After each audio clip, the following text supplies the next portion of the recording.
Remue ménage. Remue ménage.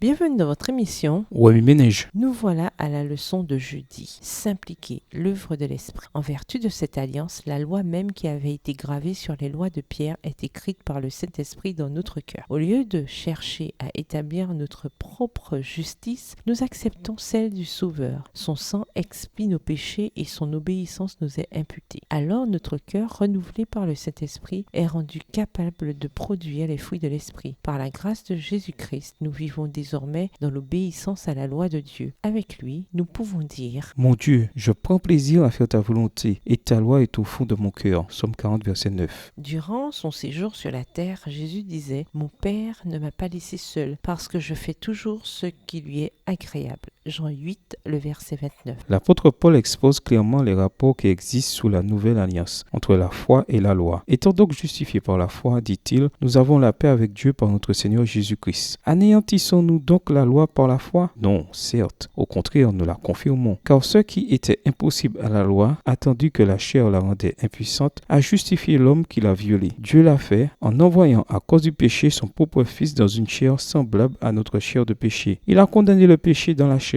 afin que la justice prescrite par la loi fût accomplie en nous, qui marchons non selon la chair, mais selon l'esprit. Romains 5, verset 1, Romains 3, verset 31, Romains 8, et versets 3 et 4. L'œuvre de Dieu est la même dans tous les temps, mais elle passe par diverses phases pour s'adapter aux différents âges du monde. À partir de la première promesse évangélique, passant par l'âge patriarcal et l'économie judaïque, le plan de la rédemption a suivi un développement graduel et constant. Celui qui proclama la loi au Sinaï et donna à Moïse les préceptes de la loi cérémonielle est celui-là même qui prononça le sermon sur la montagne. Les grands principes de l'amour envers Dieu énoncés là comme étant le fondement de la loi et des prophètes ne sont que la répétition de ce qu'il avait dit au peuple hébreu par la bouche de Moïse. Écoute Israël, l'Éternel notre Dieu est le seul Dieu. Tu aimeras l'Éternel de tout ton cœur, de toute ton âme et de toute ta force. Deutéronome 6, les versets 4 et 5. Tu aimeras ton prochain comme toi-même. Lévitique 19, verset 18. Notre divin maître est le même sous les deux dispensations ou alliances. Ses exigences n'ont pas varié. Les principes de son gouvernement restent identiques, car ils procèdent tous au Père des Lumières, en qui il n'y a aucune variation ni aucune ombre de changement. Texte tiré du livre Patriarches et Prophètes au chapitre 32, aux pages 349 et 350. Livre écrit par Ellen G. White. Remue ménage, suite à l'étude de Romains 8, en quoi ce chapitre s'applique-t-il dans votre vie? En quoi Romains 8 a-t-il un impact sur votre monde social? Révisez le verset à mémoriser. En quoi s'applique-t-il à votre vie cette semaine? Au revoir. Et à demain si Dieu veut.